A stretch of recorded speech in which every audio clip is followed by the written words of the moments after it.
नवीन पट्टनायक परिवर्ते मोहन बाजी परिवर्तन होती व्यवस्था परिवर्तन है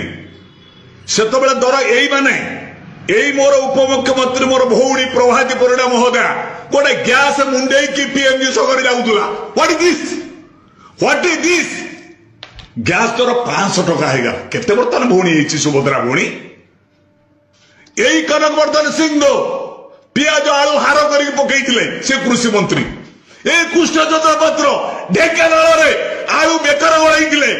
आलू दाम 20 टका 22 कहीं सी हूँ जोगाण मंत्री ये मंत्री हो गला पद भूली जाइए आमको बुझाऊं विकसित ओडिशा जय जगन्नाथ जय दुर्गा वाहिनी आमको मंदिर आगे मुंडिया पकईकि इंडस्ट्री भितर चोरी करवा लोक मैंने मु विद्याधर महांती ओडिशा भत्ता प्रदान संघर्ष समितिर राज्य सभापति मु दुख प्रकाश करुच्ची राज्य सरकार होची डबल इंजिन सरकार दुईटा इंजिन जो लगे शक्ति बढ़ी जाए कारण गोटे इंजिन आगर रहिबो आ गोटे इंजिन पछर रहिबो मझिरे जो गुड्स माने रहिबे सेतिरे खाद्य सामग्री भरपूर भाव इंजिन आनिक दिल्ली रू हमको पहुंचे दबो ये हूँ डबल इंजिन सरकार